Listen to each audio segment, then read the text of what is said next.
Good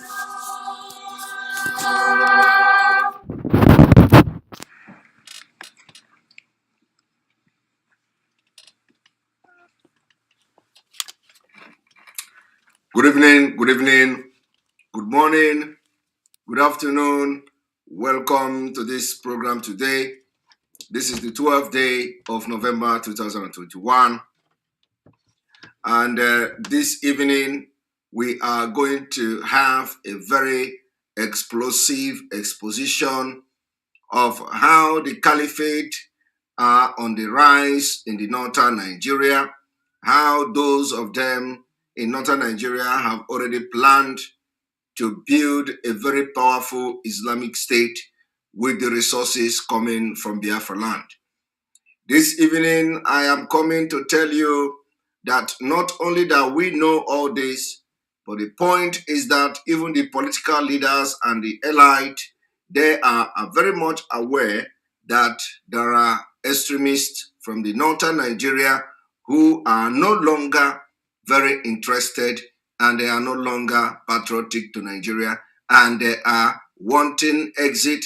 And what they are doing now is that they are using the resources and the fund and the money that is coming from the Biafra land to develop and build their future Islamic state. And this is happening right before our very eyes. And this evening, I have come to also expose how the politicians who are actually aware of what is going on are hiding it. Even those who are joining them to play the politics and the dirty politics in Nigeria, those from the southern Nigeria, they are all aware of what I am saying. This evening, among other videos we are going to watch, I will analyze Femi Fani-Kayode's video. There is a Femi Fani-Kayode's video that are trending where Femi Fani-Kayode made mention of the Nigeria biggest problem, and he said the problem of Nigeria is four problems. The four major problems of Nigeria, there are four in number, or the major problem of Nigeria are four in number. After he was mentioning those problems, he found out that the problem is actually, or the problems are actually more than four, and he made it five. So I found very interesting some of his assertion and the position in that particular video. Very, very, very interesting. And sometimes when you know what is going on, it is good when you have evidence about something to expose those particular one. I'll take something from there. All right. We have a president in the house, and the president is awake, as always. So this evening, we have come to make sure that you all understand what is going on. And for those who may not understand it, this is the reason why we are here to teach you and call your attention on that particular things that are happening now, that they are building Islamic State with the resources coming from Biafra land and from the southern Nigeria. A lot of people are not aware of this. So I want you all to invite your friends, invite your relative, invite everyone, and let them come and listen to this powerful exposition this evening. And then, of course, I don't want to waste time because I still have the code. So I'm not going to waste your time. I will try to make sure I have this broadcast as soon as possible. Take it and go back to bed. Yep. Yeah. All right. So welcome to this program. We're going to start without wasting any of your time. Without wasting your time, I know that this is late, and because I didn't inform people that I'm coming, and of course, because of the code and all that, my voice is not yet as sound as it should be. But we have to continue. All right. Let us go there. I am going to yesterday, not just yesterday, but for a few days now, I have been trying to play a video, play a video and analyze a video that that may interest some of you. And of course, I have not been able to analyze that particular video, and here we are. But one thing is this: whether we are able to analyze this video or not, we are going to do something very, very, very important this evening. And I want you all to watch. Some of you remember when I was making a presentation and I said I'm going to expose how the caliphate are building road from Nigeria to Chad, Niger Republic, and all that. And then, meanwhile, you do not have road in Nigeria. You don't have road there. The people doesn't care and all that. So I have come this evening to make you understand why all this are happening, what you should know, and get yourself prepared for what is to come. Get yourself prepared for what is to come. And here we go. One moment.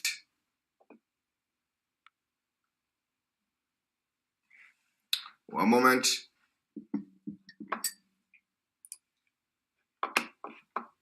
This is one.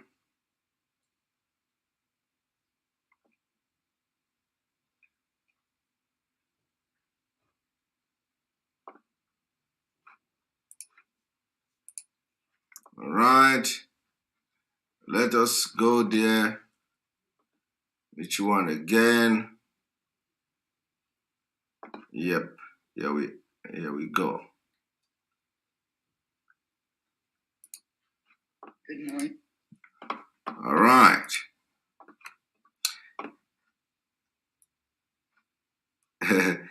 I said to say, so he even arrived early. Yes, you arrived early. You arrived early. All right, let us go here.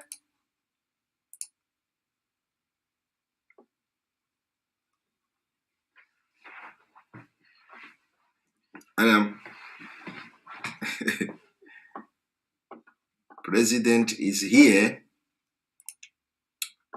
All right. I want you, first of all, for those of you who do not know what is going on globally, you know, information is power. A lot of people don't have information.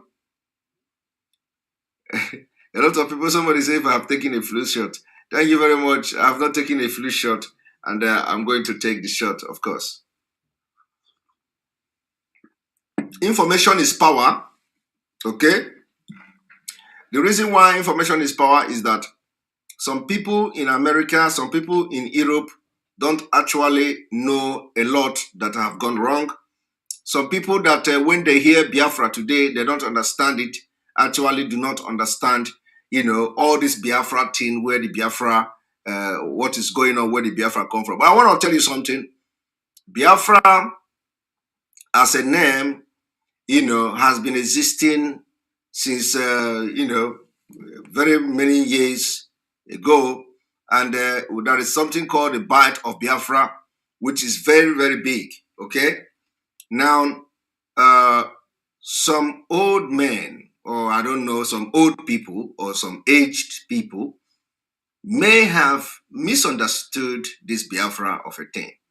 And I want to start by using this video to, you know, to lay the background of what we are going to do today, coming that will transit us to the caliphate, the new demographic caliphate that is coming in Nigeria, from northern Nigeria, or to the neighboring countries of that West Africa. This is happening real, and some of your leaders are not aware of it. why some are aware of it and they are not showing consent. There are some Southerners who are very much aware of what is going to happen. Like when I come here and I say, I know the day Biafra will come, a lot of people think it is propaganda. A lot of people think, what you don't know is bigger than you. I know the date Biafra will come. You see, it doesn't matter whether you believe it or not. You don't need to believe me, but just mark it somewhere that I said for the 5th time that I know the date Biafra will come. Because what you don't know is bigger than you. So, what is breaking my heart is that a lot of politicians are aware of what I am saying. They are aware that Nigeria will end, and will end very soon, but then they are not speaking up. They come and they speak in parable, they come and speak codedly. So today, I choose to use Femi Fani-Kayode's code. I'm going to expose and elaborate Femi Fani-Kayode's own, because he is the one who just jumped from the party, who just jumped to APC and all that. And so I want to expose using exposing the code of Femi Fani-Kayode, which is a very recent position on Nigeria state. So what you should be worried about is that Femi Fani-Kayode also understands that Nigeria is ending soon. He knows very well. The question is, if Femi Fani-Kayode knows that Nigeria is ending very soon, why will he be aiding the building, the funding of the Islamic State and Islamic Caliphate? That the demography is already there from the northern Nigeria. Femi Fani-Kayode already know that some people in the north, which he single-handedly called out the president of Nigeria, say that the extremists, like the president, already are no longer with Nigeria. And they will be going to Niger and the Niger Republic and Chad, that they want to go back. And Femi Fani-Kayode single-handedly pinpointed the president or the presidency of Nigeria. And this video I'm talking about, I believe it's just a few days ago video. So I'm going to play it. And then I'm going to bring a video that I will use to justify the analysis and the exposition that they are using the resources to build the caliphate and the Islamic State that is coming very soon. But of course, you from the southern Nigeria, you are not going to be part of that Islamic State. You are not going to be part of that Islamic State. They know that the conquering you is no longer possible because of the awareness we have created. So what they are going to do is that they want to make sure they use the resources from our land as much and as fast as possible to develop this caliphate country that is coming very soon. Now, I want you to, first of all, to know the issue of Biafra. I want you to watch this video. I know that some of you have watched this video where the man appeared in the court, but I want to explain something before we go into this position of today. Thank you very much. You're welcome. Good morning.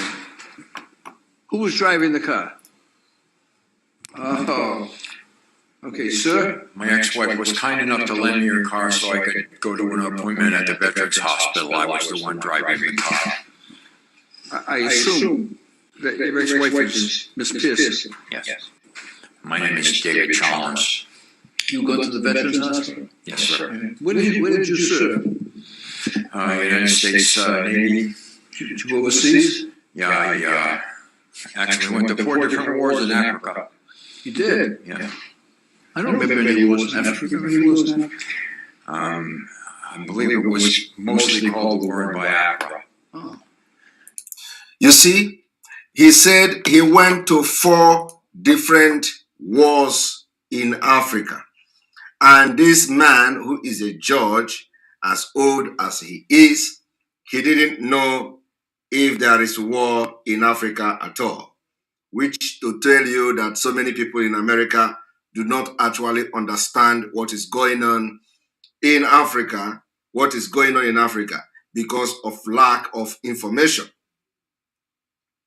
That is the reason why it is very important and imperative we are doing what we are doing today, because a lot of people in America are not aware of what is going on in Africa.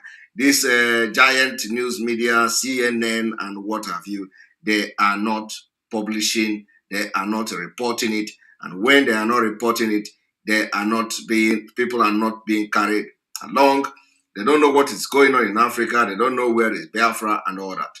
Now, this man who went to war in Africa, he said he fought a war called the war in Biafra. Okay? He said he fought war.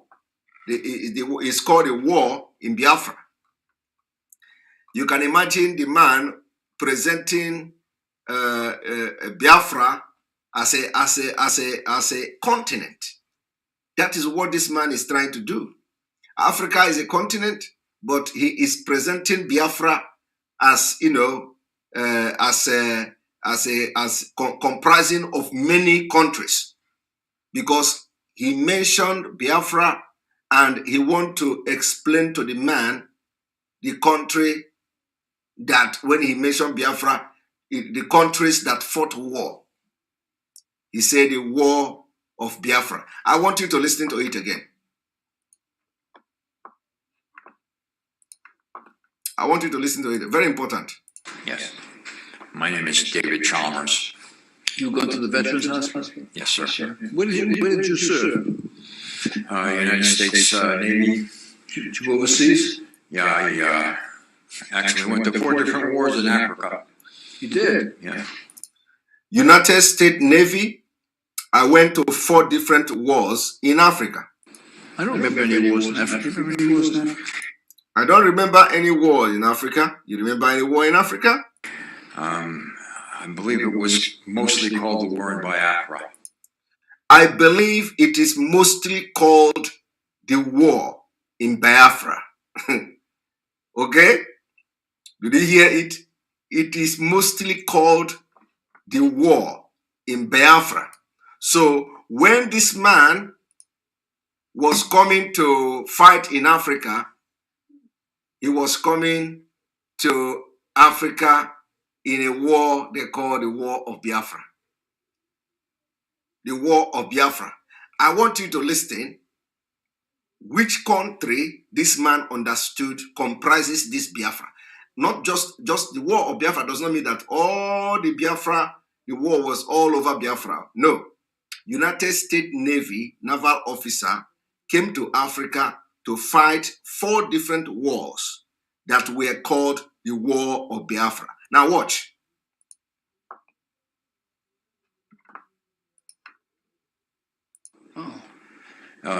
While the Vietnam War was going on and getting all the publicity in the newspapers on the front page, most of these got like a small paragraph somewhere in the back of the paper, you know what I mean?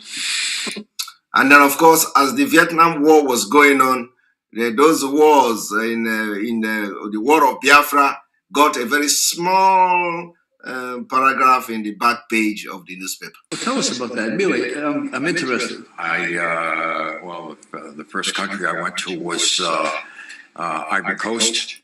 The first country he went to war is called Ivory Coast. And the war in Ivory Coast is also called the war in Biafra. Ivory Coast War is regarded mostly as the war in Biafra. Then Ghana. War in Ghana. is also regarded as a war in Biafra.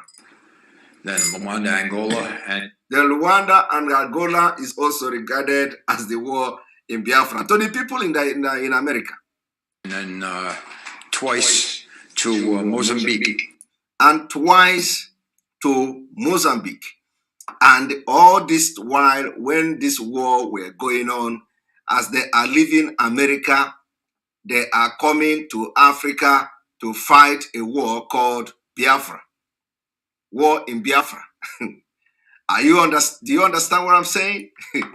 All right? Were there actually hostilities going on there? Was there a war, or were you just Yes, sir. protecting? As a matter of fact, around those times, that was when some of the names of the countries got even changed in Africa. You see, the man was asking, were there really war or just hostilities? The American old man, naval retired officer, was telling the judge that yes, the truth is that during this war was when some of the countries' names were changed. Okay? Somebody said that I'm misunderstanding the man. I'm going to bring you, Kenneth. I'm going to bring you to come and tell me how I misunderstand the man. Let me tell you. This is the problem that I want to explain this evening.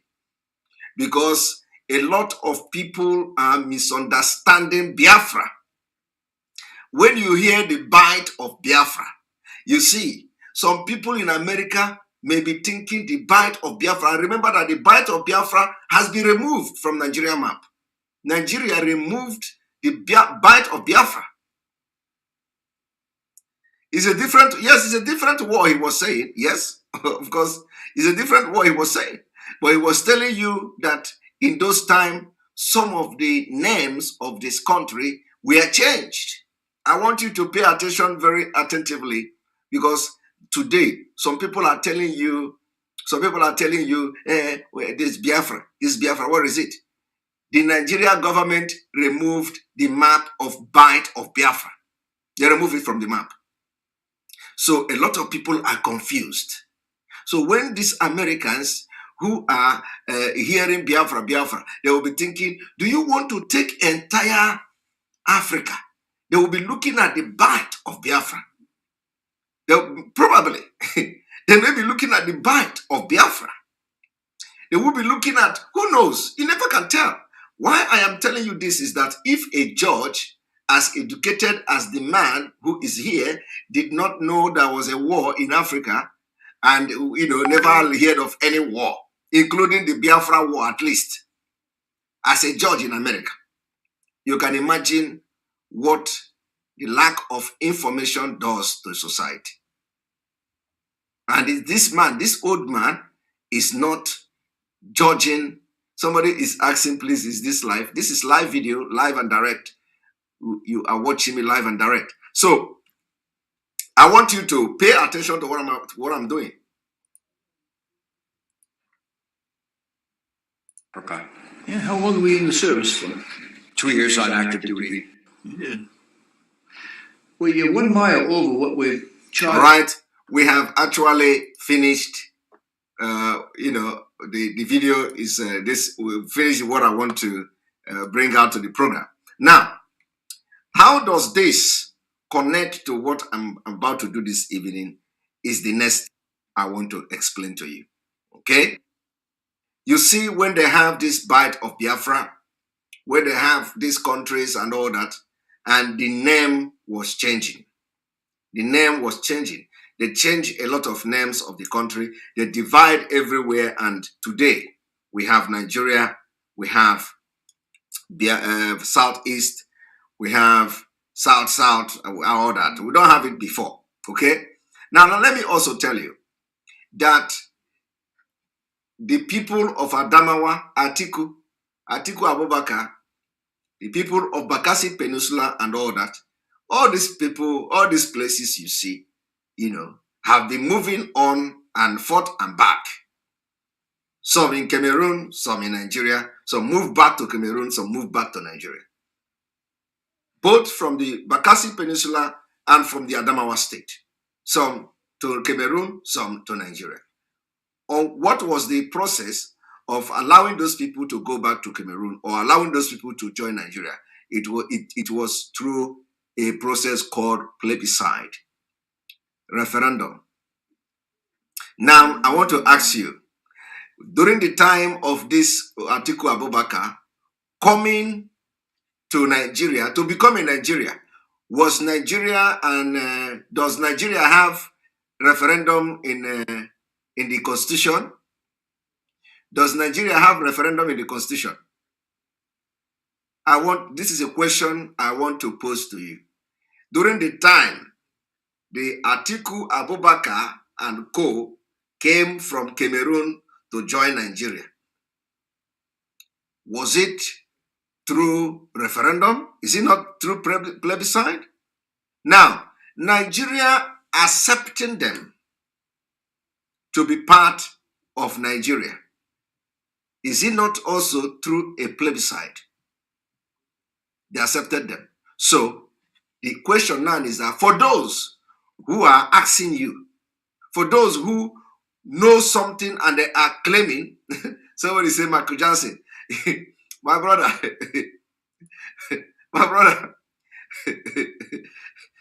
Amanda Davis, Michael Johnson, yes. we know the copy local. We know the copy local. We are going to the world. We are copying the highest in the show business. We know the copy, and they copy Michael Johnson and Tupac and all of them. I know the copy local. Now, the thing here is that in all this time, when these people were coming to Nigeria, going to Cameroon and all that, there were no referendum in Nigeria constitution. Nigeria accepted them. Cameroon accepted them. I don't know about Cameroon whether they have a referendum in their constitution. Okay, if Cameroon have referendum in the constitution, I don't think Ambazonia will be fight. Remember also that Ambazonians, before joining Cameroon, also there was something called plebiscite. They have what we call referendum. They voted and agreed to join Cameroon. These are history that people don't know. The question now is that during the time the Ambazonians were joining Cameroon from Nigeria,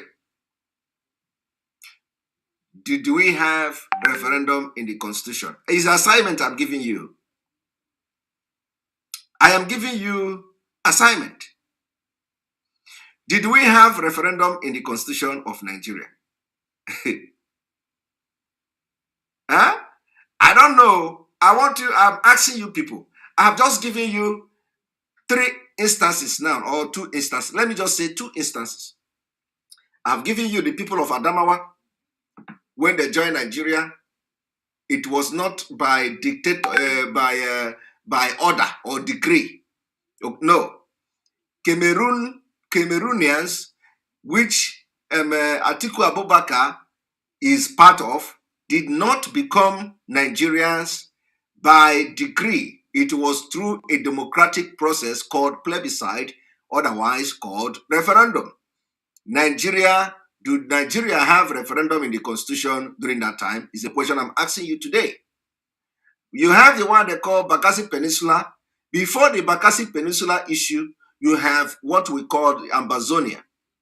The Ambazonia was part of Nigeria. We are part of Nigeria. So, my question to you is that when Ambazonia joined Cameroon, because they conducted a referendum. Good morning. And they joined. So when Ambazonia joined Cameroon, was it through a decree or through a referendum? It was through a referendum, my people. They voted. So the question is, if if Ambazonia actually left Nigeria to join Cameroon by plebiscite, does Nigeria constitution have referendum by that time? I am asking you, because I know they don't.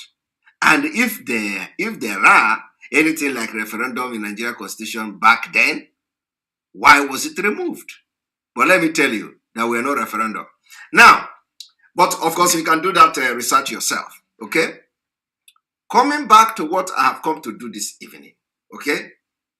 I want you to understand one thing, that the problem that is coming to you is bigger than you can ever imagine. I want us to watch this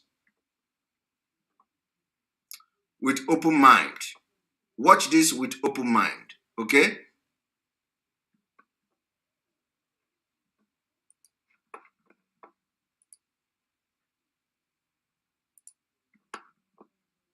And looking at your key,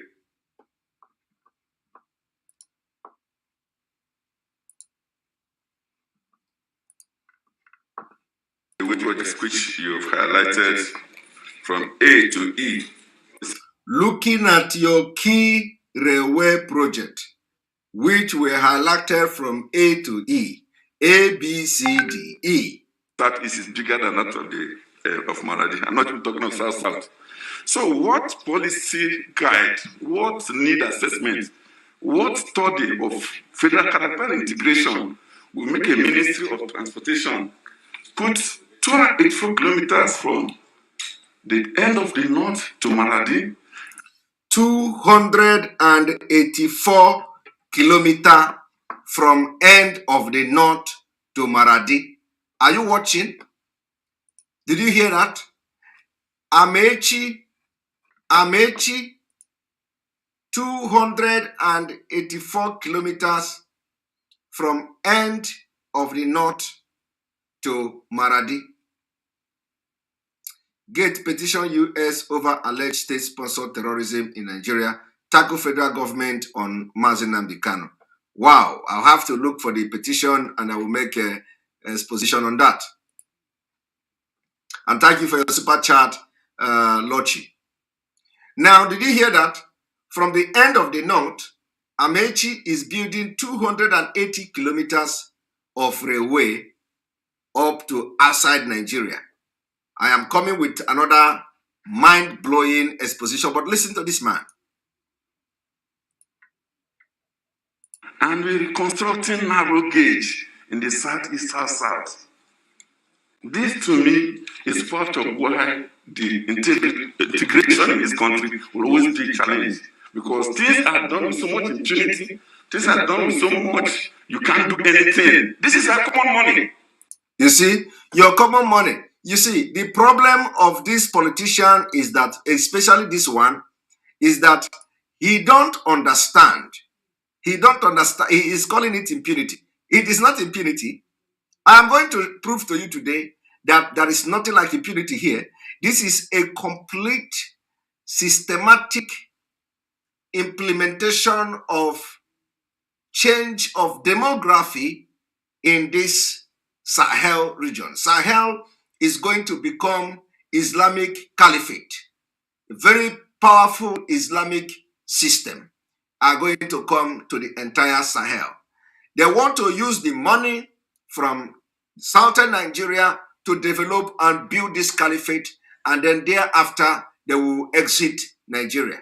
We will not allow them to go that far. We are not going to allow them, to have a safe haven to be able to accomplish all these things they are trying to accomplish. This man is still thinking that it is impunity. It is impunity. It's not impunity. These people are already building Islamic State with our money. With our money. They are building Islam. Koro in your own eyes. In your own eyes. And let me tell you, let me maintain it again. I know the date Biafra will come. I know the date Biafra will come. And I will continue to say it whether you like it or not. Now, I want the politicians in Nigeria, especially from the southern Nigeria and middle belt, to understand that this is no longer impunity. It is no longer marginalization. It is no longer integration. What does this got to do with integration?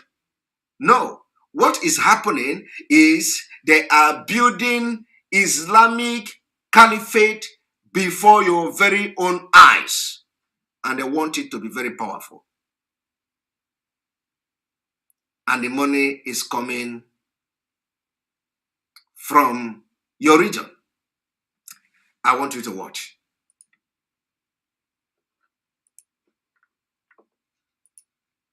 So when we approve this budget, you go and do Maradi Road Railway and do a narrow gauge rehabilitation for Southeast. My heart bleeds. Your heart bleeds, okay. No, let me finish my question. This has been a recurrent thing anytime you have tried for us, and you are now giving us this as the way to enhance the economies of Niger and Nigeria. Why the economy of Nigerians, especially those who... Did you hear that? Enhancing the economy of Niger. Enhancing the economy of Niger and Nigeria. I want you to pay attention. This man say Amechi is the one defending budget, telling them how they want to enhance the economy of Niger and Nigeria. Now, like I have said, and like I'm telling you now, the reason is that the people that employed Amechi, are using Amechi to carry out this project to build Islamic State. Watch. Have the containers who are always on the road, we are giving them narrow gauge rehabilitation. Chairman, I'm not sure. I hope you understand my question. Okay. I am in Nigeria. Chairman, I also concur with Development of the country for development. before you answer, let me finish.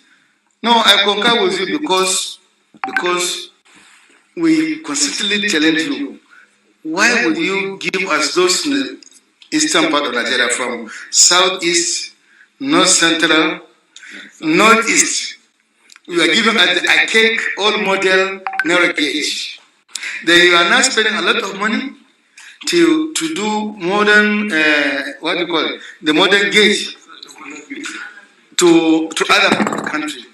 What is wrong with the southeast, north central, and northeast? Are we not Nigerians? Why should there be double standards in this matter? That's why we're quarreling. You have spent a lot of money to do Lagos Ibadan. You are not like you are designing Ibadan to Abuja. You are doing Kaduna to Kano. You are doing Abuja to Itape to Wari.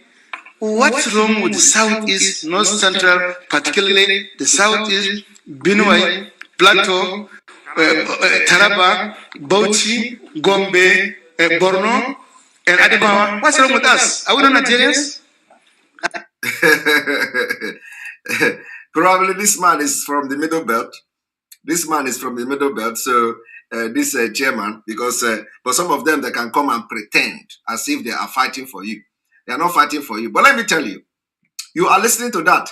And Amechi is doing the job very well. Amechi is doing the job very well because they cannot use any Malami to do it. They have to use a Biafran. They have to use a Biafran to do it. So if they use Notana, this one is a very sensitive and very delicate one. So they cannot use any Notana to do it. Otherwise, it will bring international condemnation. Okay? So they have to use Amechi. And I want you to watch how Amechi is defending it. Now watch. I completely concur with Honorable Pat Osonde, 100%. And I plead that we don't use sentiments to judge economic issues. So let me put the issues before you. I wanted to put it before Asadu, or Asadu, that I'm an Ikure man, and Port Harcourt is Ikure. So when it says Southeast, please remember that Ikure is part of it, and the railway starts from. Okay, did you hear that? Did you hear that? He say Yeah, when you talk about Southeast, are you hearing it? Amechi have just confirmed that all this one they say Rivers, Ikwere, and all of them, they are all Babadash. Amechi have just confirmed that he is a Southeast. This one they call Southeast, that they should forget it, that he is an Ikwere man. So when you talk about Southeast, you are talking about him. Of course, you have to start like that to prove that he is a Southeast person. It doesn't matter whether he's from this and that, you know, but he was the governor. He was the governor of Rivers State. Or that time, Ikwere was still in Ikwere was still in the Rivers. It was after Amechi being a governor, they changed him. They changed Ikwere to become a Southeast. No, this is the thing. When they want to do the national impunity, they will know where they come from. They're no longer South. Amechi now stood on the ground to say, forget about South, this, South, that. If you talk about Southeast, I am a Southeast. He said, forget it. That is what we are preaching. But then, do you know why he said that? Do you know why he said that? Now Ipob is Southeast. I'm just asking. Now he said, forget all these things that he is from Southeast. Now, I want you to listen to him as he defend building caliphate. Start from Ikwere.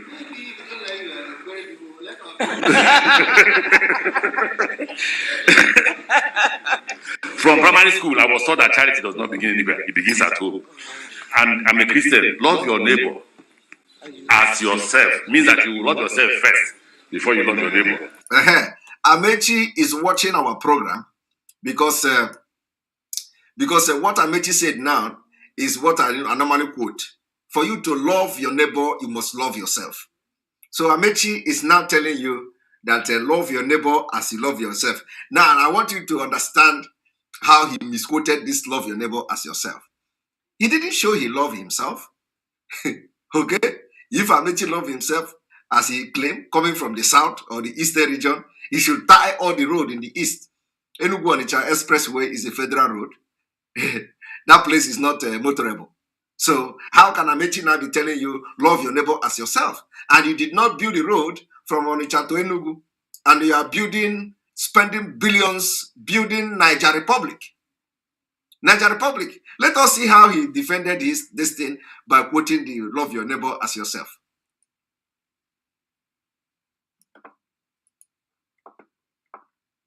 So I believe in that principle. Now, when they say you have to make economic from primary school, I was taught that charity does not begin anywhere; it begins at home. Okay. And I'm a Christian. Love your neighbor as yourself means that you will love yourself first before you love your neighbor. Okay. So I believe in that principle. Okay. Now, how does that now address the thing that you did not build the Southeast Road and you are building Niger Republic? Make economic decisions and very hard decisions. Okay. The total cost for the construction of the what do you call it? Eastern Line. It's called Eastern Line, which begins from Port Harcourt all the way to Borno. It's about 14 billion, between 12 and 14 billion dollars. If we start looking for the money now, two governments will come before you get that money.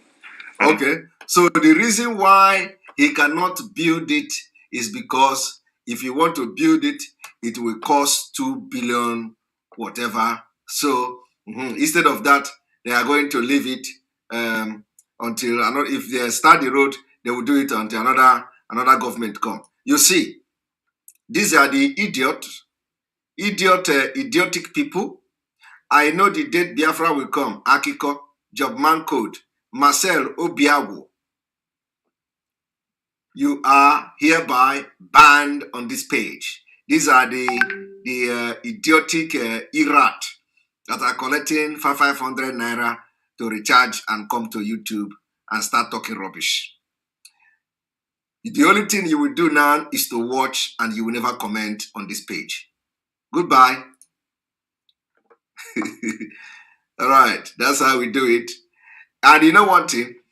He will still be looking and watching this broadcast. He can never go away. So the only thing he will do now is to go and create another account. And if he come back again and comment rubbish, we'll block him. And he will have no choice. He must watch. He must watch. Again, blue. He must watch. Whether he like it or not. If you want to get sense, if you want to have up to date, if you want to be up to date of what is going on in Nigeria, he must come here and watch. whether he like it or not. So adulterated one, Gaga call. So one of the friend we watch and then go and tell him that Ekpa said this, Ekpa said that. That one you have already adulterated it, because when the person is telling you that story, he can never tell the story the way I'm telling it. So you must come here and watch it. If you go, so if he what, believe me, he cannot stay without this story I'm doing, without this exposition I'm doing. He cannot, because they will be telling him the story, and even if he like, when people are streaming the live program on their platform, he will go there and watch it.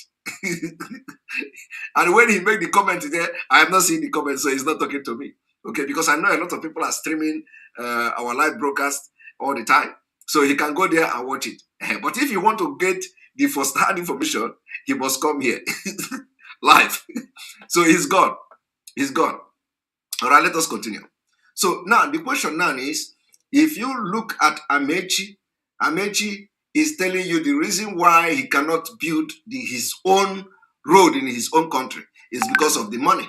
So he rather use the small money he have to go and build Niger, not knowing that that is the order given to him from the Islamic caliphate. Now I want you to watch. And you will say, is a message refuse to give you railway. Because already as we're talking now, we don't even have the money to do Ibadan to Kano. That's why on our own, we are funding Kano to Kaduna while looking for the money. There's no money yet anywhere in the world. Okay. We are looking for 11.1 billion for Lagos to Calabar. We have not even seen. Okay. But there is money to build Niger Republic. Do you hear it? They are looking for money. There is no money. But there is the one to build Niger Republic. Do you see how he defended the whole thing? He defended it by telling you there is no money. But he is using the money that is available, the little one that is available, to build Niger Republic, because Fulani are not wasting time. They know that the Nigeria time is up. They know that Nigeria is going. They know that Nigeria is going to break up. Believe me, Nigeria is going to break up. And let me tell you, the day Biafra will come is in our palm. And I know the day Biafra will come. Now, let me tell you, I want you all to watch this. One moment.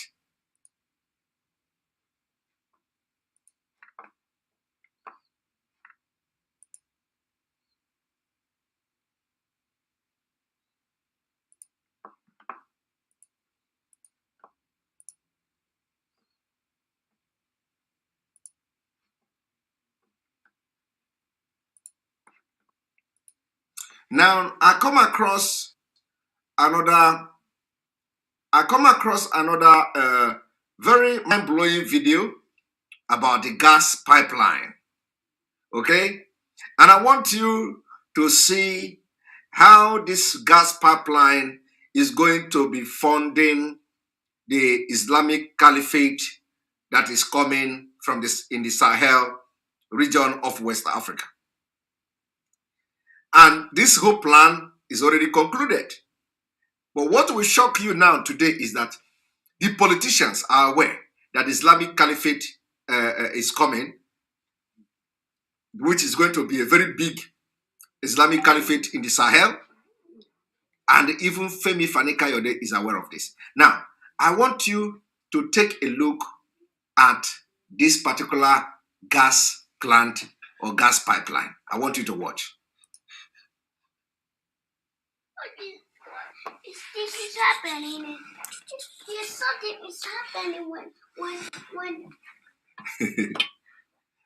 I want you all to watch. Hi, welcome to another top 10 video.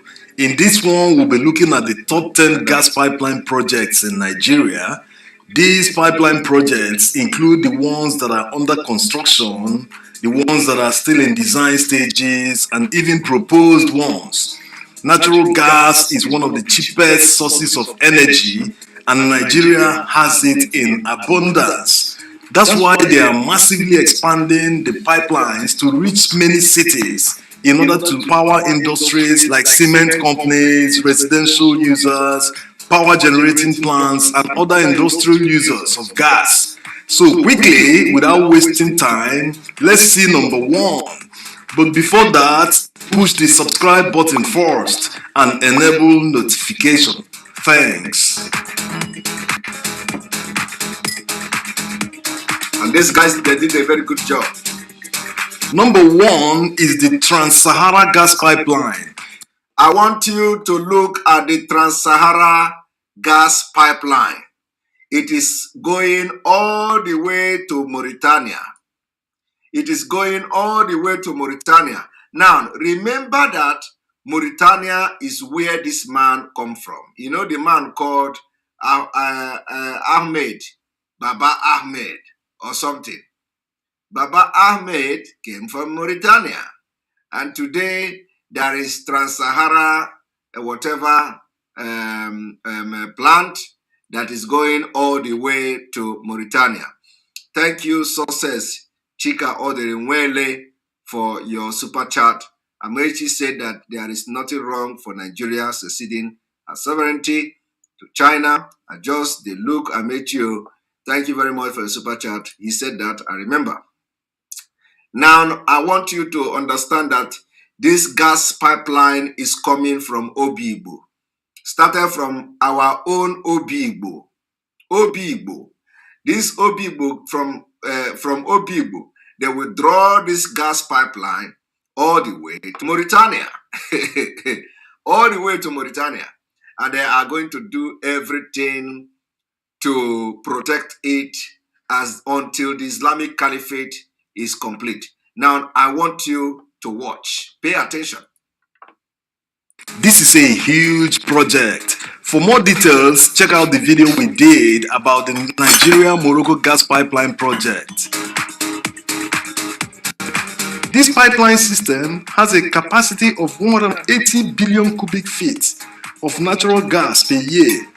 So it makes perfect sense for the Nigeria-Morocco gas pipeline to continue from where the West Africa gas pipeline stops, which is somewhere in Takoradi in Ghana. Okay. From Takoradi, the pipeline will move to Côte d'Ivoire. It depends on the city where they will build the gas gathering facility. It could be Abidjan, their largest city, or San Pedro.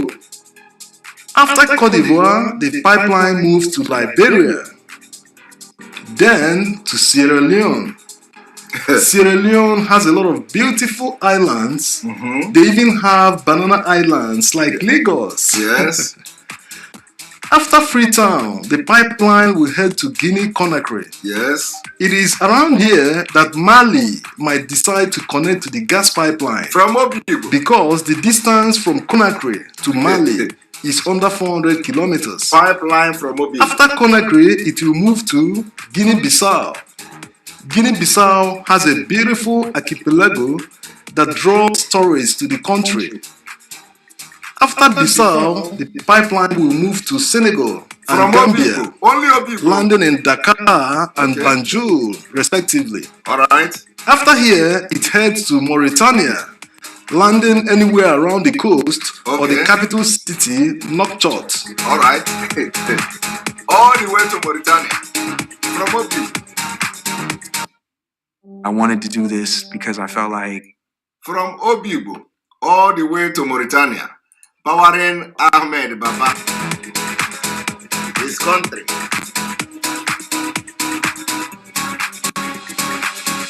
Information is power. So that you'll be thinking correctly.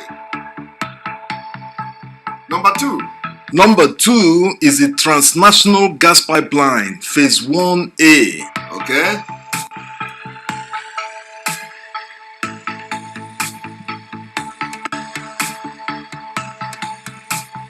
Obigbo. The same Obigbo. Obigbo Node Umuahia Enugu Ajokuta.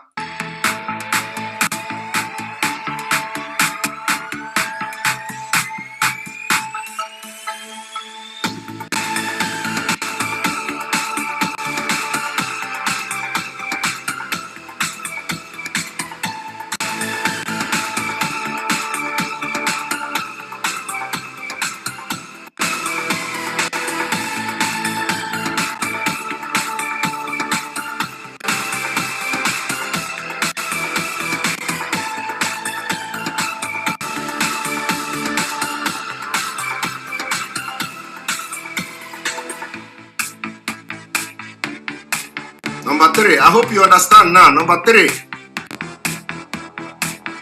from Ajokuta. Number 3 is the transnational gas pipeline, phase 1B.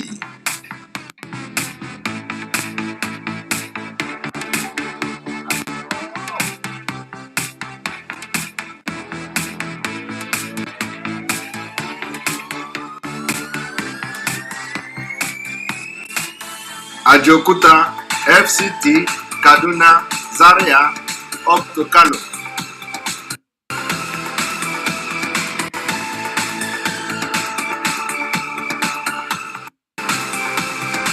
Up Kano.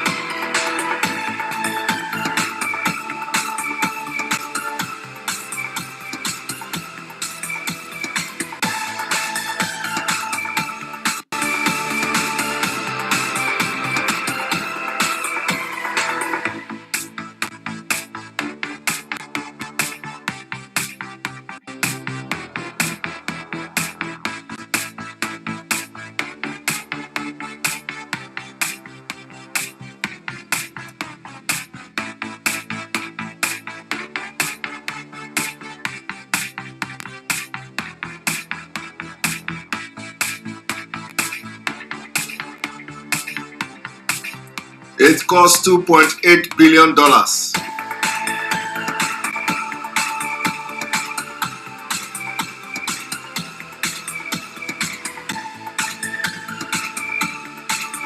Number 4.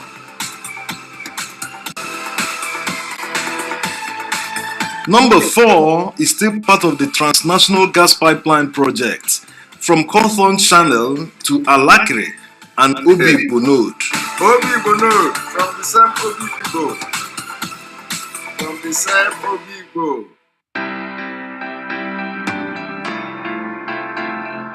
Cawthorne Channel, Alakre, Obigbo Node.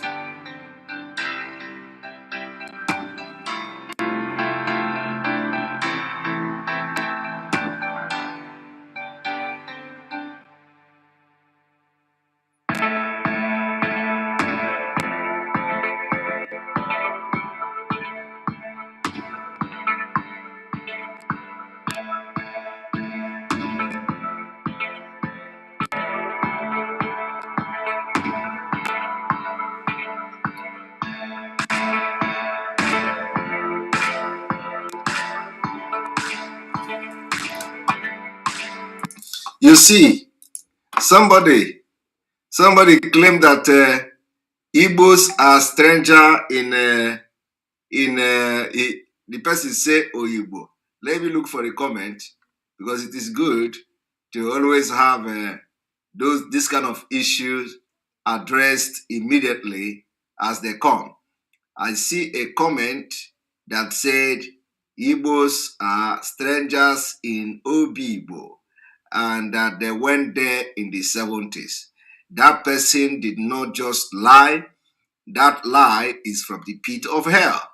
For the person information, one moment, let me look for the comment. One moment.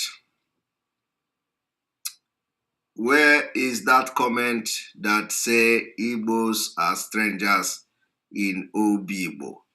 If I don't see the comment, I will address it anyway, because I have seen the comment myself, but I didn't see it here to bring it to the screen. So the person said Igbos are strangers in Obigbo. It is a lie. First of all, the person said that Igbos came to Obigbo in the 70s.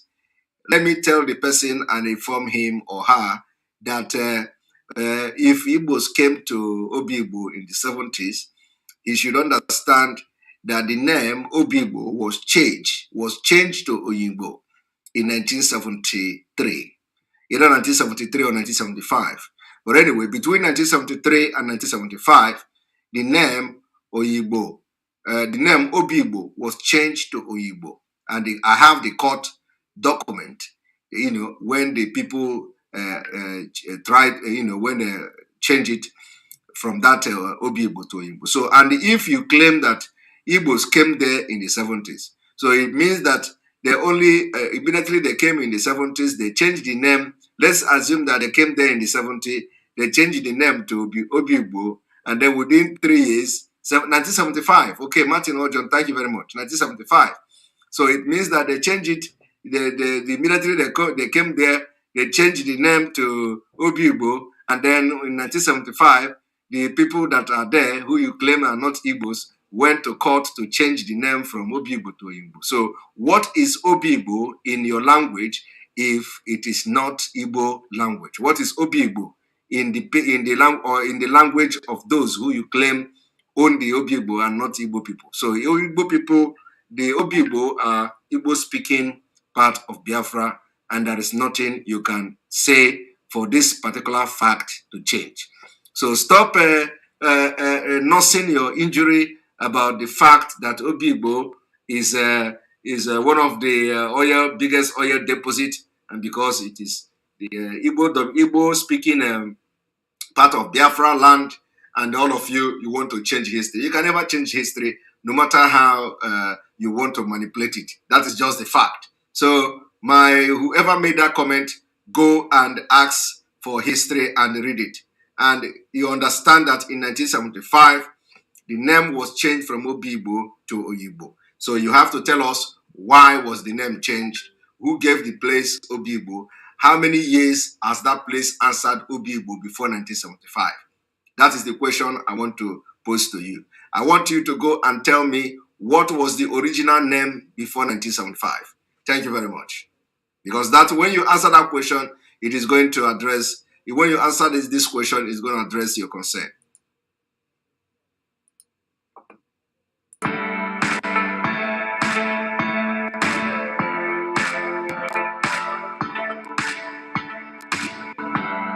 Number 5 is the transnational gas pipeline that starts from Kwa Ibo Terminal to Obigbo Node. Again, Obigbo, Obigbo, Obigbo. Everywhere is connected to Obigbo.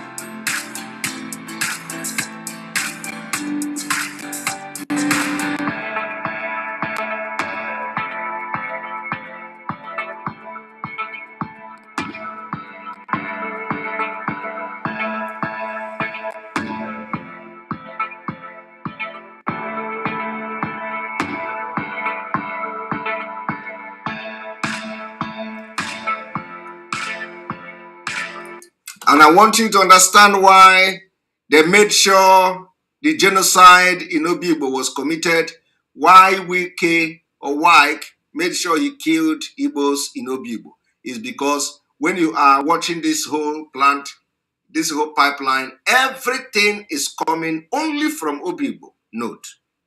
Only from Obigbo node. Only from Obigbo. We have not gone to other platform. Only from Obigbo node, you are seeing the pipeline to everywhere. They want to make sure any place you see Fulani fighting, any place you see Nigerian government fighting, there is something there. Anywhere you see this Boko Haram holding ground, there is something there. And the government is sponsoring them to make sure they destabilize the place. If they did not come in the name of Boko Haram, they will come in Nigerian army. Just like what they did in Izombe. So I want you to watch.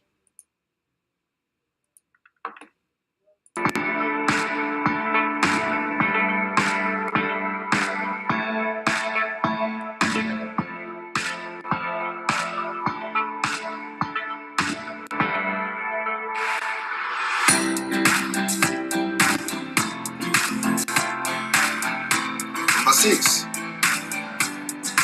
Number 6 is the final part of the transnational gas pipeline system with a compressor station in The same Obibo.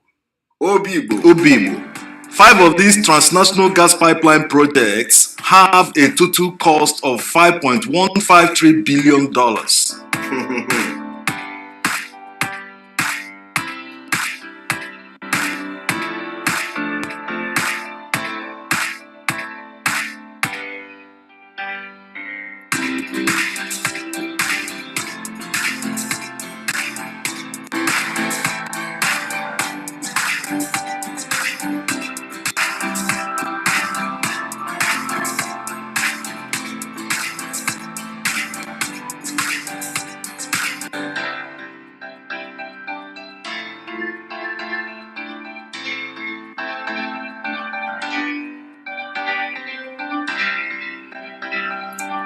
7.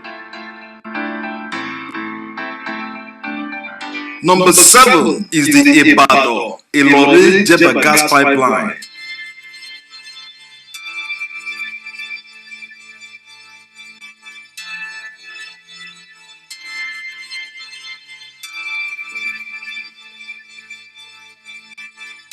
Remember, all the pipeline is coming from Obibo, including the Ibadan Jeba and going forward.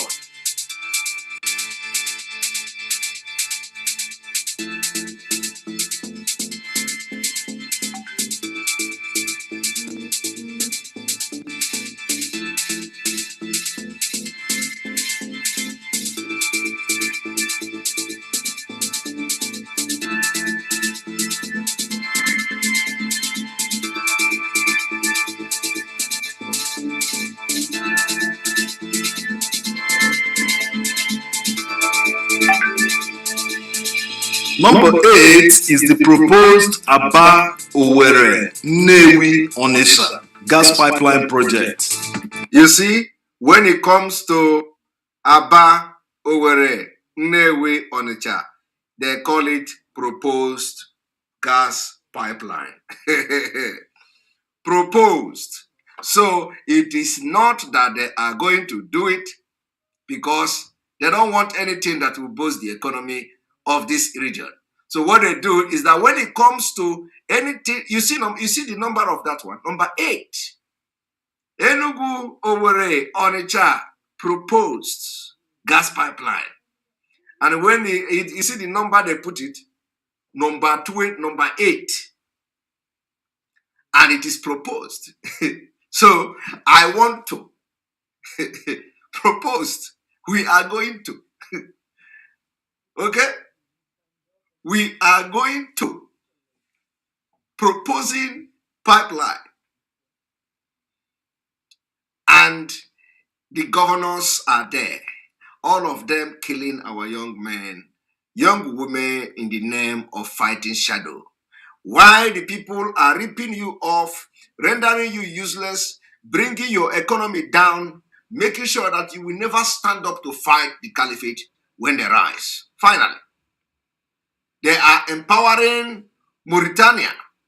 Number 1, Mauritania, all the way from Obibo. When it comes to you, it becomes proposed gas pipeline. The same thing Amechi is doing. Amechi is building railway to the caliphate in Niger Republic from the last place in the north. They build the railway with Nigerian money, money from the same Obibo. And Enugu Onitsha is not motorable. Okay? But we have politicians who will praise you for canceling your civil disobedience. We have politicians who will come to do everything, including bringing themselves down to any lowest level to make sure that the civil disobedience, you cancel it. But look at, when it comes to your own turn, it becomes proposed gas pipeline. Proposed gas pipeline. And I know that a lot of people will be, a lot of people are even telling me that some people are happy Some people are happy that Bruce Fane can never see our leader. They can never allow Bruce Fane to see our leader because Bruce Fane is coming from America people, women in America, you know, and Simon Ekpa is communicating with them. So they can never allow Bruce Fane. I don't know how Simon Ekpa communicated with America people, or how does that got to do with whose interest are you serving? If you are happy that Bruce Fane could not be allowed to meet Mazi Nnamdi Kanu, whose interest are you serving? You think it is Biafra interest? No. No. Whose interest? And let me tell you, some of them are campaigning, some of them are even saying these things in a protest. Some people are happy, calling all their friend. Do you know Bruce Fane can never meet Mazi Nnamdi Kanu? He can never meet because he's from the women and Simon Ekpa is talking to them and all that. They can never allow Bruce Fane to see Mazi Nnamdi Kanu. And people are selling this kind of propaganda. And they are happy. And one thing I'm asking is that, what does it benefit you? What does it benefit you that you are happy that Bruce Fane was not allowed to see Mazi Nnamdi Kanu?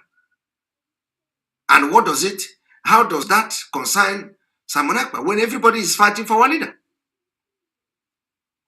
I just want to, because I know some of you watching me now must have been told what I'm saying now, that they will never allow Bruce Fane to see Mazi Nnamdi Kanu.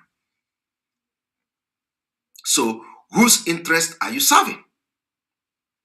Whose interest? Whose interest are you serving? Are you serving the interest of Mazi Nnamdi Kanu, or are you serving against his interest? But okay, let us be watching. Because at the end of the day. So the question is, when you see these things happening, you have political leaders, you have governors, you have everything. Anything coming to Southeast become proposal. They propose gas pipeline. But other ones is already project, already they are doing it. They are doing the project. And the same thing they did when they want to collect loan, they did not include Southeast. Completely excluded. That is why with somebody like me, you know, it is good. I'm not saying that I'm perfect. I can never be perfect as a human being. But it is good to have knowledge about the people you are fighting. When you can able to predict, let me just use that word, predict your enemy. If you have the sixth sense to predict your enemy, you are in a better position to win. And believe me, I can predict Nigeria. I can see something about Nigeria now and tell you where they are going. And if you keep it to yourself, follow them, they will still go to that place as they are going, because I have studied Nigeria very well. I studied the politicians very well in Nigeria. Before coming to join this struggle, I know in and out of these Nigeria politicians. And even when they stand, I will tell you why they are standing like that, what I intend to get from it. And if you don't have this, if you don't have this kind of sixth sense, if you don't have sixth sense to predict Nigeria, not just predict Nigeria accurately, if you don't have this sixth sense, then you are not, this struggle is not for you. You have to be able to predict Nigeria for you to succeed in this struggle. For you to move this struggle forward, you must be able to predict Nigeria. But if you don't know Nigeria and everything they come to tell you, you agree, everything they come to tell you, you agree, you know, it will be very bad. It will be very bad. Now, I want you to watch.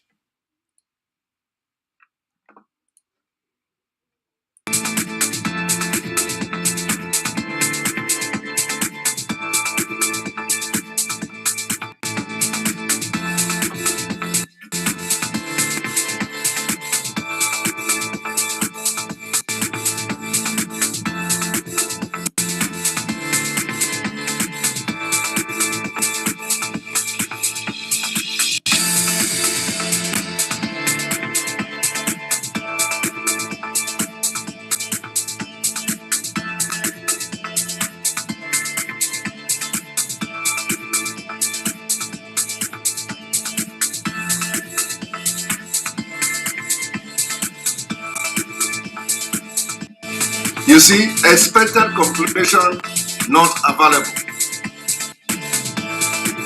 I'll be blocking the dong when I see him again. Number 9. A moment. Is the Escravos Lagos Pipeline Expansion Phase 1.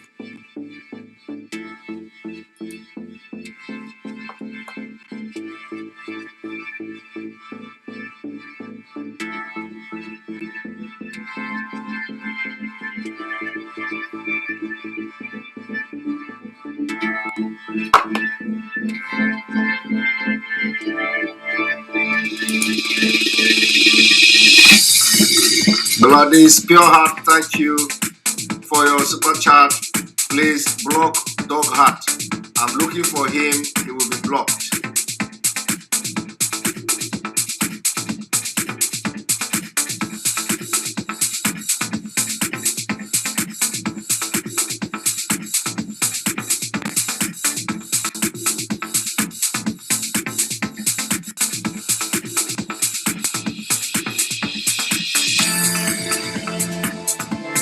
Number 10 is the Phase 2 of the Escravos Lagos Pipeline Expansion. We hope you enjoy the top 10 video. Push the subscribe button and enable notification to be notified when new videos go live. Thanks for watching. That I must thank these guys. They did a very wonderful job on this particular video. So you have seen it. Now, we are going to the main deal. Now, I don't want to spend much time. You know, I think we've spent almost 1.5 hour into this broadcast. Now, I want to go to the main deal now. Okay?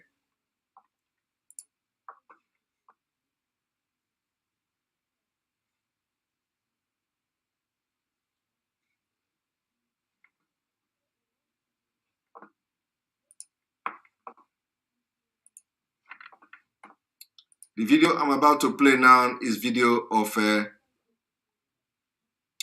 Femi Fani-Kayode. Very, very important video of Femi Fani-Kayode.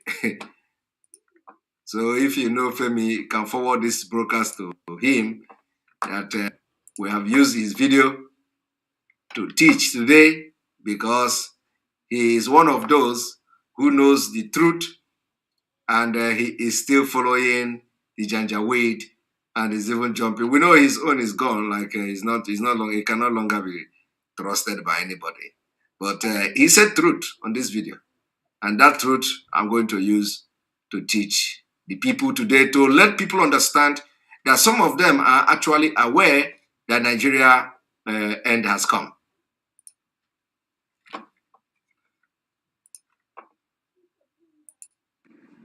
What I felt about what was going on in this country and how things would unfold, and whether I'm worried or not. The answer to the question is yes, I am worried. And let me tell you what I believe is happening. There are 4 major forces in this country today. I'll call them 4 horns. 2 are in the southwest. 1 is in the east.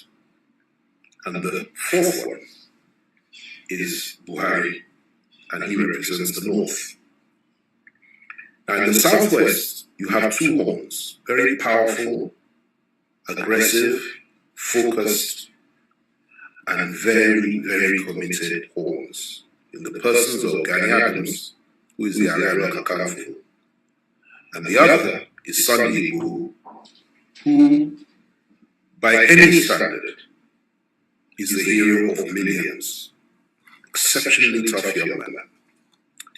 Now, these 2 forces, they represent the heart, soul, and mind and spirit of the Yoruba people. They cannot be stopped. They're not politicians. They cannot be intimidated. They cannot be threatened. They're extremely focused, and both of them, if sufficiently provoked, the kind of mass following they have, their readiness to die for their cause, they're extremely dangerous. Thankfully, they're good men, and men that simply want a fair deal in a white Nigeria for our people. Also men that are committed to the cause of the Oduduwa Republic, once it is clear that there can be no fair deal in a wider Nigeria, they're totally committed to that. In fact, they're simply waiting for the integrationists to offer a better deal. Outside of that, they're leaving. And when they decide to go, it will take a war to stop them. And they have the hearts of the people. In the East, you have Nnamdi Kanu. I know him, exceptionally tough, very courageous, and he has a massive following. Absolutely massive. I call him the third horn. I call him the Tiger of the East. Exceptionally tough man and inspirational. And if there is to be an election in the East or in Biafra tomorrow, he would win hands down.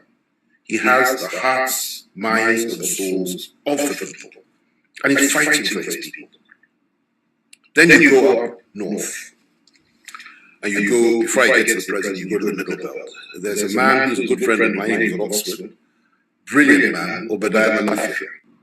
Obadiah is not a freedom fighter as such. He's not a man that is committed to any form of violence. But he's a man of ideas. And his ideas are explosive, extremely inspirational. He's very focused. He's a brilliant intellectual. And his ideas and his intellectual contributions are more powerful than bombs, because he has ignited the sense of awareness of the people of the Middle Belt, the Christian minorities, particularly the northern minorities, particularly the Christians. And he is voicing their opinions and holding their corner and fighting their corner more than anybody else in the history of the Middle Belt, as far as I'm concerned. He's extremely, extremely focused. And he represents, in my view, the fourth horn. And it's a very positive horn, very strong one, and it represents a hope for the people of the Middle Belt. Then, of course, you have President Buhari himself, who I believe is the fifth horn. So rather than 4 or 5 horns, President Buhari and those that are with him, that support him, are also very focused and committed to doing what they're doing. And some of them understand the situation and are ready to adapt, others are not. But that group collectively represents a very powerful force that cannot be underestimated. Within that camp, there are various groups. I mean, I won't go into that now. Some are more liberal and more moderate than others. But by and large, now, I want to go back a little bit. One moment. Are also very focused and committed to doing what they're doing. And other than 4 or 5 horns, represents, in my view, the fourth horn. And it's a very positive horn, very strong horn, and it represents a hope for the people of the Middle Belt. Then, of course, you have President Buhari himself, who I believe is the fifth horn. So rather than 4 or 5 horns, President Buhari and those that are with him, that support him, are also very focused and committed to doing what they're doing. Now, I want you to underline this word. He said that Buhari and his group in the north are extremely powerful and focused. Underline that word. Now, in later on in this particular video, I want you to remember when Femi Fani-Kayode will use extremists, extremism to describe the man Buhari and the group. He said they are extremely focused. So he is going to use the word extremists who are no longer with Nigeria. So when you hear him say extremists who are no longer with Nigeria, and there is nothing you can do for them to be with Nigeria, rather, they are willing and ready to go back and join Niger and Chad and other rest of them. So what he's going to mean in this, when he said it, is going to be that Buhari, the presidency of Nigeria, are the one who are actually sponsoring the coming of the Islamic caliphate, and he described them as those extremists. I want you to underline that word he said here. He said the fifth one is Buhari and his supporters. Now he's going to describe them using the word extremist, and he's going to tell you that those who he described as the follower of Buhari and Buhari himself are the one who don't want Nigeria again. I want you to keep this thing somewhere in your mind until we get there. Now, having tell you this, just keep it in your mind until we get there. Very soon, we are going to get there. Thank you very much, Biafra Lion Football Club, for your super chat. We appreciate you. I don't know whether you're a football club, but at least I see the FC there. Thank you very much.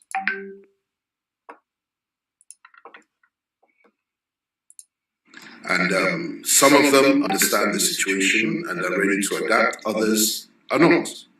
But that group collectively represents a very powerful force that cannot be underestimated. Within that camp, there are various groups. I mean, I won't go into that now. Some are more liberal and more moderate than others. But by and large, these are President Buhari's loyalists, his people. Now, these 4 or 5 pawns are the ones that hold the destiny of our country. If they conflict, and if there can be no compromise between them at any point in time, and if we do not agree on a formula to avoid war in this country, if you cannot somehow assuage the feelings and persuade the Igbos, the Adamses, and those behind them to try to be a little bit more understanding about what's going on and try to reach out to them in peace and in love and try to build that bridge, it would be a very dangerous situation we're entering into. The same with Nnamdi Kanu, and the same that the people that Obadiah represents in the Middle Belt. And that's all left to the forces that hold the state, that is Buhari's government and Buhari's people. Now what I have said so far may have lost most people, because it's really not for the less discerning and people that cannot think deeply. It's very profound what I've said. Yes, it is not for people that cannot think deeply. I agree with you. That's why I picked this your video, to give sense to people who don't think that deeply. And I have thought that deeply, and I have come to explain what, that's why this exposition I made this evening is what you said in this video is also part of the exposition I've made this evening. But they say a word is enough for the wise. The dumb may not understand it simply because they're not wise, but the wise will understand what I'm saying. And in a nutshell, what I'm saying is this.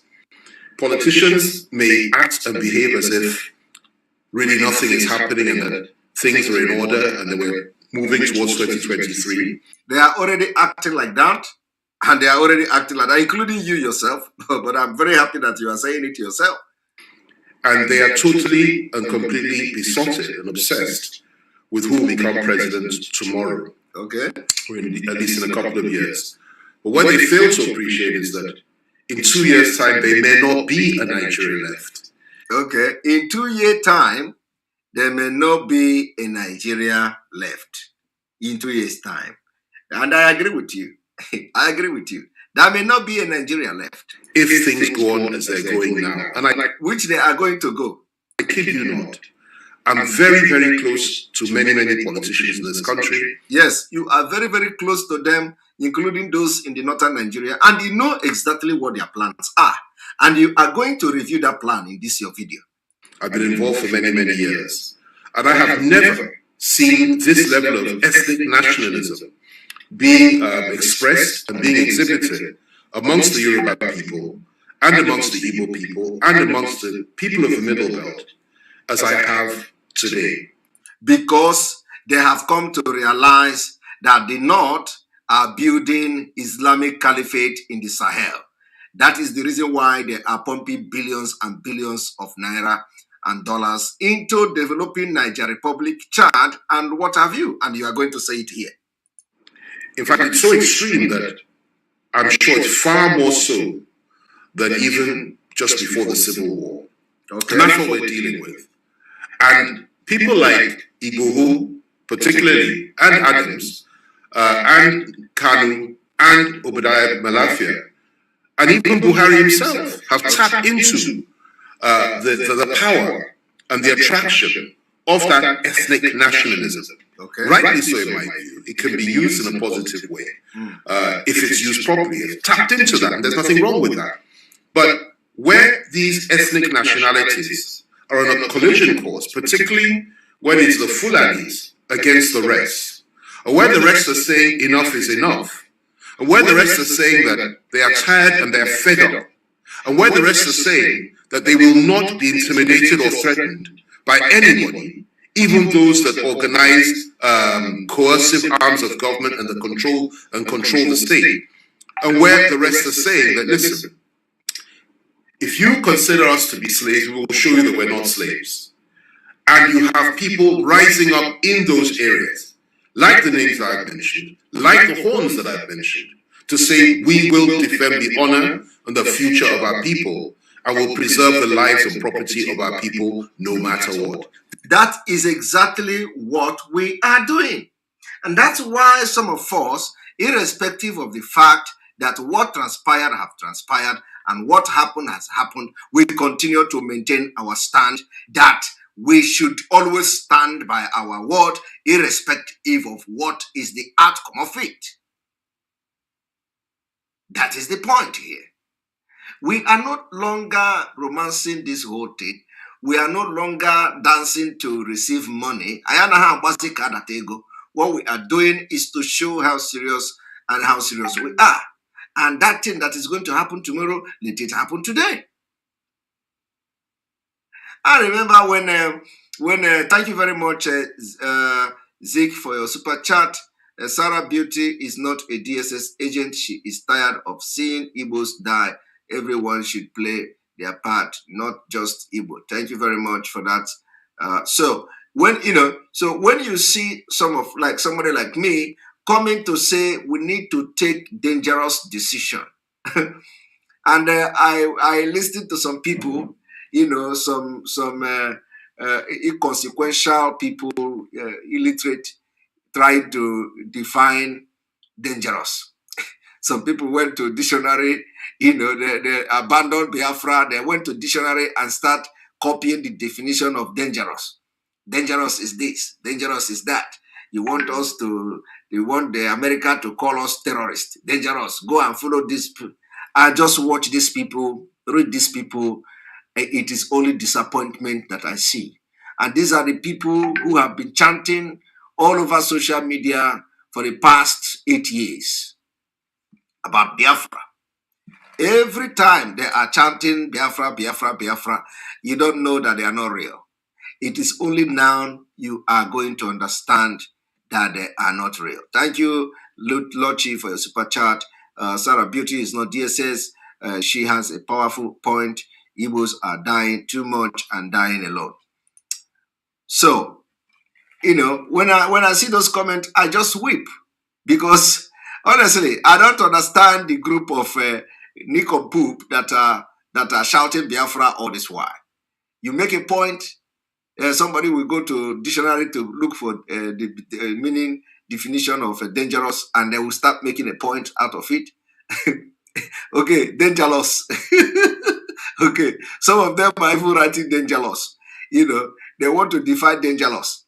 They will be defining dangerous, and people are sharing it. They will spend time to define dangerous. What is dangerous? How dangerous can affect you in America? How America can bring you and make you and make you terrorists for pronouncing dangerous.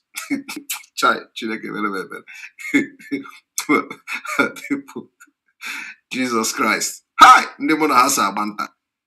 Ndị mụ na ha sa agbanta. Amamuno, ha na-agbazi ụkwụ m ụkwụ m aghago ụkwụ anụ. The people we are going and hunting together, they conspired and started hunting me, shooting my leg, that my leg looked like antelope leg. When you see, there is nothing happening in this life that Igbos don't have or Biafrans don't have a date for it. Onye gị na ya so aga nta, unu agbagide anụ, onye aha turn agbaba anụ gị gbaba ụkwụ gị na ụkwụ gị dịzị ka ụkwụ anụ ụkwụ gị dịzị ka ụkwụ antelope. When we are profiling solution because of out of hatred, they are defining dangerous. Dangerous decision. Go and form your own. Thank you very much, Alena Rokoro, for your super chat. Seriously, Igbo speaking area annexed should be cut out and let go, Biko. I know every one of you are angry. All right, let us continue. Now, you see, this what Femi Fani-Kayode said. He said that people from our area, people from their own area, are ready to do anything. Anything. And when we talk about anything is anything. And people are afraid of dangerous decision. All right. Let us hear you. Will show you that we're not slaves. And you have people rising up in those areas, like the names that I've mentioned, like the horns that I've mentioned, to say we will defend the honor and the future of our people, and we will preserve the lives and property of our people no matter what. No matter what. This goes beyond politics. No matter what. This is about national survival. It's about the survival of our ethnic nationalities. Oh, my brother, I have called you my brother.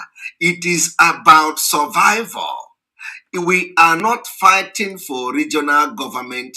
We are not fighting for constitutional amendment. We are fighting for survival, the right to live. And somebody is worried about dangerous decision. Because when I listening to the Simon Ekpa, he says dangerous, autopilot, dangerous. And they are saying it because they don't even know what is freedom fighting. They tell you they have collected PhD in IPOB, that they have collected PhD in freedom fighting. I don't know which criteria that was used to give them PhD in freedom fighting. I don't know whether it is the nuisance they are constituting on social media that make them to become PhD holders in the struggle. I don't know. Somebody will just wake up and say he has gotten a PhD in a freedom fighting. They don't know that even if you go to school, you can study for 100 years. You are not PhD holder. You must pass the PhD holder, write your research and all that for you to become, and somebody have to pronounce you that you have passed. Somebody have to give you a pass mark. Somebody have to give you that title and certificate that you are now a PhD holder. I don't know which criteria they are using to get PhD in freedom fighting. You know, they say they are now PhD holder in IPOB. Actually, I have a title. You want dangerous. Hi, Alfonja everywhere. Alena Rokolo, thank you for your super chat. Igbos have died enough. It hurt me deeply. I know it is hurting everybody. It is hurting everybody, not only you. But let us listen to Fani-Kayode with at least his brain is working here, so that we use it to address dangerous people who are mad because Simon Ekpa want that we begin to do dangerous decision that will propel the struggle to a different level. So because they don't understand that we are in for survival, they don't understand that the struggle is for the survival of Mazi Nnamdi, survival of Biafra people, survival of our women and our children. So in order to survive, we need to do dangerous decision. And I believe that this is what we're going to understand very well. Instead of coming here to say dangerous, let us use the word dangerous. Maybe that is what they are going to understand better. Instead of them to understand why we are going to be making dangerous decision, they are defining dangerous. They want to explain and use almost 2 hours to write the explanation and definition of dangerous, and then they share it to all the recharge card members. Oh yeah, go and share it on social media. I was just looking at them, like one of the comment of the one of the sharer. One of the comment of one of the sharer. Comment the guy sharing that definition. He said, hey, this one Simon Ekpa is pretending now. He's pretending now that he is not seeing this post. He's pretending. When I remember that post, I have to laugh. These people are funny sometimes. He said Simon Ekpa is pretending he is not seeing this post now. He knows that he is preparing now. When everybody have relaxed, he will come with full force. He was sharing. It was one of them sharing the dangerous definition of dangerous, the PhD, super chat. Everybody is now opening super chat. People want super chat.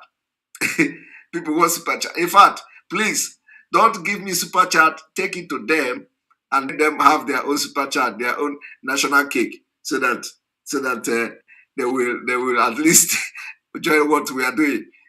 I am asking you to take the super chat you want to use to support me, to support the page, because all these things I have opened. I spend money to run them every month. So please take this super chat from now to December and give them on their page, so that let us use it to nail them down that you are collecting super chat too.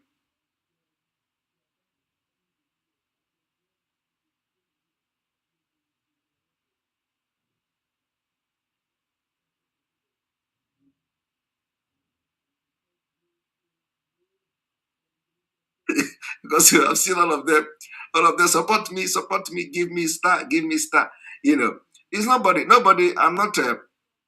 It is never a problem if you do something, people will be supporting you. I've never come here to ask people to support me with a star or a super chat.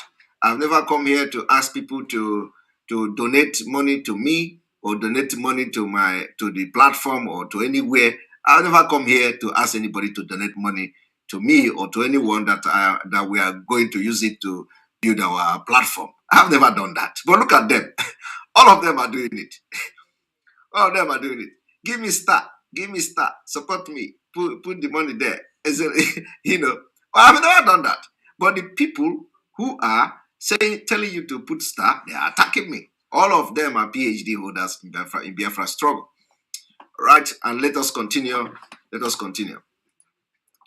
Thank you very much for your super chat. Lochi, we are not saying non-Igbo speaking Biafran and cannot join you all. All we are saying is we can't wait for anyone who is not ready. Delay is dangerous. So we have baptized this. We have baptized this dangerous today. All right, let us continue. Let us continue.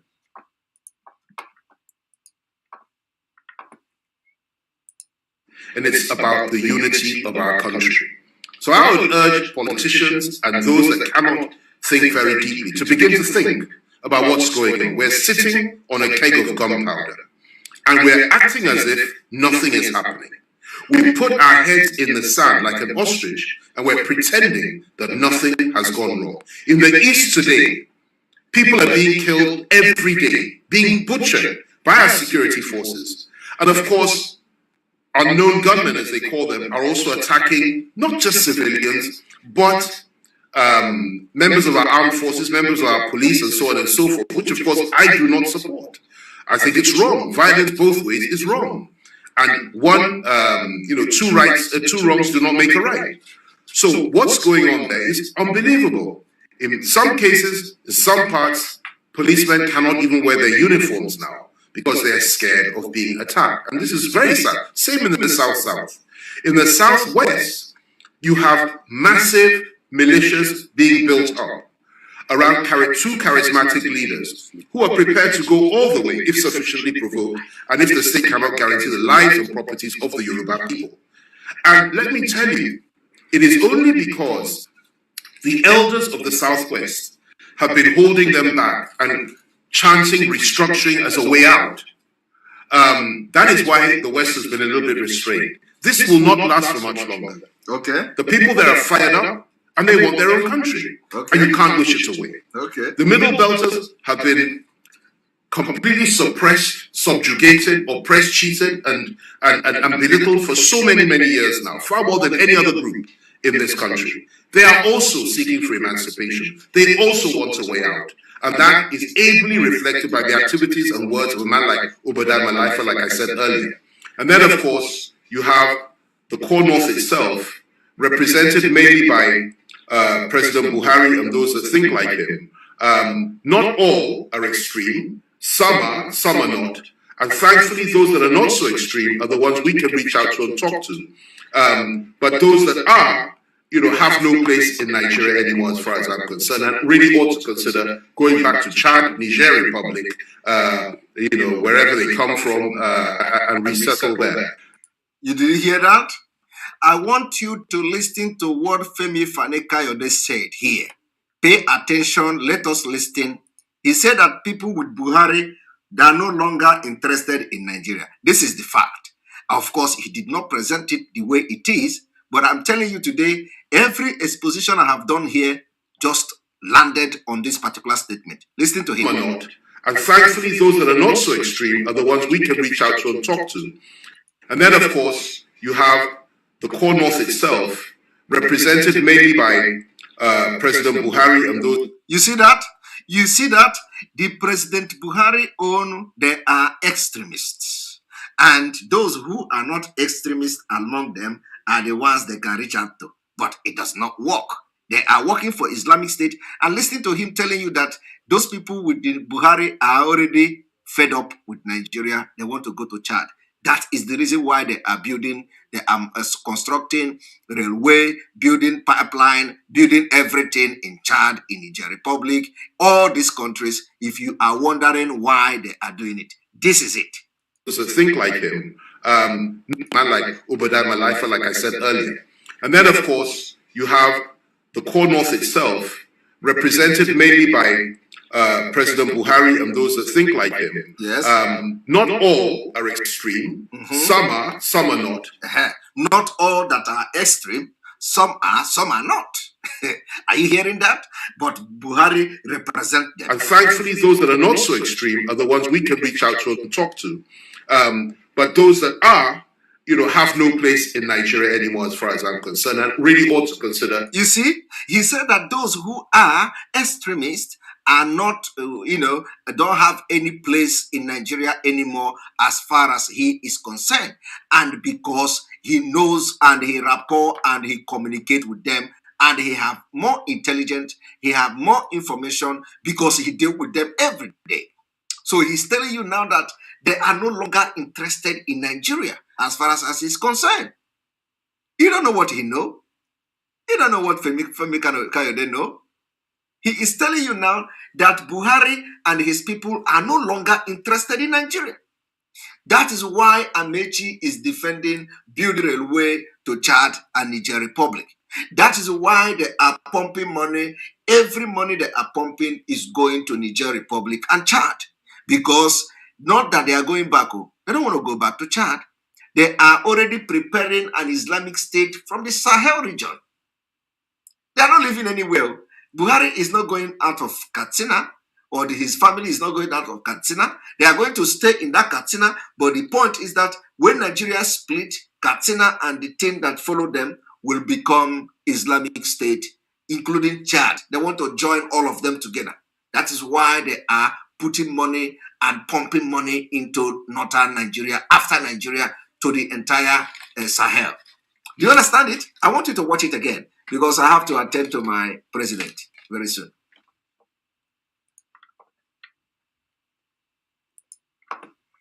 Like him.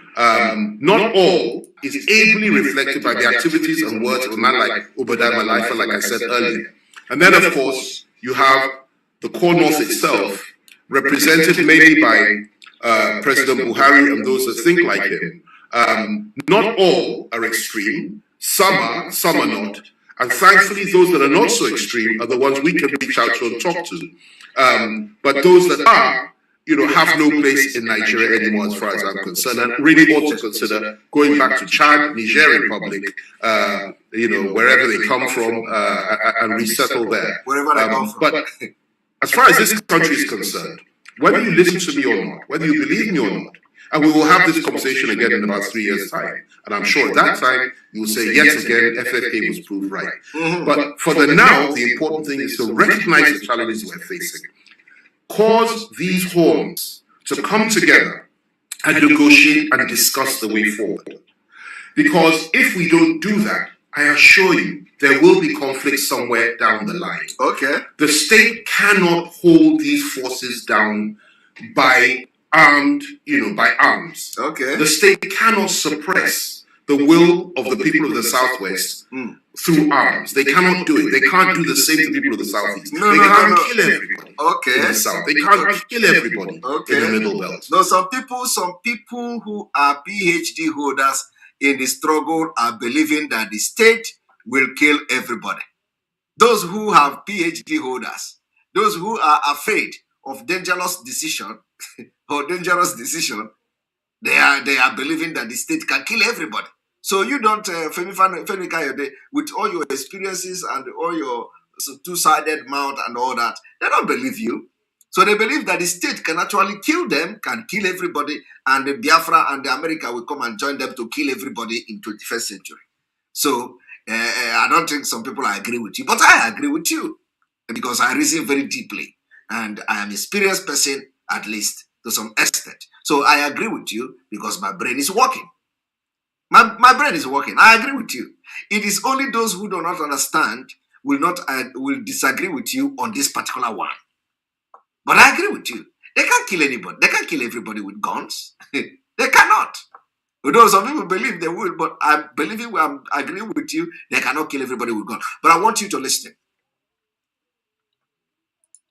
And they cannot kill everybody amongst those in the core north that also want to change. What we need to do is to establish the fact that it is important for us to sit down and talk as nationalists and see if there's a way out of this and negotiate this thing to a point that everybody is comfortable, whether through restructuring or whatever it is. What we mustn't do is continue to act as if we don't need to talk to each other and act as if nothing will change, nothing will happen. Doesn't matter how many people are killed, that the state can hold the line. The state cannot hold the line in a conflict like this. It's only a question of time. It's only a question of time. And the most important thing to recognize also is this. There are men of goodwill on all sides. We may disagree on Oduduwa, Biafra, Nigeria, or even an amalgamation of the four zones, the Middle Belt, the South-South, the Southeast, and Southwest coming together for one country, and the core North going its separate way. Or we may have 5 or 6 separate countries at the end of the middle. Or we may believe in an integrated Nigeria, which is restructured, we continue as one. It doesn't matter what you think. It doesn't matter what you feel. It doesn't matter where you stand on the way forward. What matters is that we must have peace. We must have dialogue. We must have understanding. And we must stop this idea that you can kill all those that are opposed to you and that you can wipe them off the face of the earth and crush the opposition and crush those that do not agree with you. This cannot work. We must talk. We must. It cannot work. Alero, thank you for your super chat. And immediately after this, I will be, attend to my president, and because he's seated here. So thank you very much. My statement was to show them that we are calling for Biafra out of love. Yes, Alero, of course, I understand that. But I want you to let us listen to Femi Fani-Kayode till the end, and you see what he has to say, and I cannot agree better. I agree with everything he said here. Dialogue. That's the way forward. That's the only way forward, and that's my preferred option for the future for this country. I continue to trust God that we won't have a war, we won't have a conflict, but I assure you, as sure as I am, that night follows day, and that day follows night. If something isn't done, and we don't retrace our steps, and we stop demonizing each other and killing each other, and the killing of the Igbos doesn't stop in the southeast, the killing of Yorubas doesn't stop in the southwest, The killing of Middle Belters does not stop. Being killed by different people, whether Boko Haram, Fulani herdsmen, elements within the security forces, or whatever it is, whoever's responsible, at the end of it all, everybody will say to your tents of Israel, they can kill us, but we also have the right to self-defense, which we fight back, which we are doing. Nobody can take that right away from anyone. So let's have this conversation again in about 3 years. We'll see who's right and wrong. But I urge you all just to think and to understand the complexity of this situation and the gravity of this terrible mire that we found ourselves in. I pray for those that make these decisions. I pray for those that are in a position to help us achieve peace. And I call for dialogue and understanding on all sides. With justice, there must be justice. Without justice, there can be no peace. There must be justice for the people of the Southwest, the people of the Southeast, the people of the South, the people of the Middle Belt, and justice for the people of the Core North that have also been deprived by elements within the state and denied their rights. And there must be security. That is the way forward. Talk to Adams. Talk to Ipob. It is not possible anymore. It is not possible. Talk to Obadiah Malafia. Talk to everyone. And those on the other side also need to talk to elements within the Buhari government for us to now agree it is that not we possible. go our separate ways peacefully, they have the agenda of Islamic State. or we stay together in a restructured Nigeria. I end with this. What we must not do is continue as if we don't have a problem. Because if we continue that way, believe me, 2023 will be an illusion. And even if we get there as one country, I really would pity whoever it is that will take over from President Buhari. Thank you very much. Good candidates. Thank you. Those that know me know who I believe is the right person. I have identified who I think ought to be the president of this country. But the question for me today is that, will there be a Nigeria in 2023? I pray so. I hope so. But at the same time, I will never deny the right of my people in the Southwest for self-determination if that is what they want to do. And I would not expect anyone to deny others the right to have the same principle of self-determination. All of you are getting the message now. All of you are getting the message now. He said he is not sure that there will be that will be 2023. They have killed Malafia now. So I'm reminding him they have killed him. Now, you have just watched this. And Femi Fani-Kayode said a lot of things here. And that's backing up the exposition I have done during this program. And on this note, I'm going to say thank you very much for watching. We'll continue tomorrow and the exposition continue. Tomorrow we are coming with a different topic, which is also decimating Nigeria and bringing Nigeria to its nail until Mazi is released and Biafra comes. Let me also make it very clear that don't be afraid, don't be deterred. We have to continue to push and make sure we stand on our feet and stand very tall to make sure we fight this till the end. On this note, I say, may God bless you. God bless Biafra. May God bless Oduduwa. May God bless the Middle Belt. May God bless Ambazonia. May God bless ESN. May God bless Mazi Kanu. May God bless IPOB worldwide. May God bless Sunday Igbo and all agitators for Biafra. Thank you all. Love you all from here. Good night. And I love you all. President, you want to say hello to everyone? Come on. Come on, say hello. You don't want to say hello. All right. President do not want to say hello to you people today. But he's sending hello. He don't want to say he's shy. Adam, are you shy? You don't want to sleep? You don't want to sleep today? I'm sorry. All right. You don't want to say hello? You don't? All right. All right. Thank you very much for watching. See you tomorrow. And good night again. I love you all.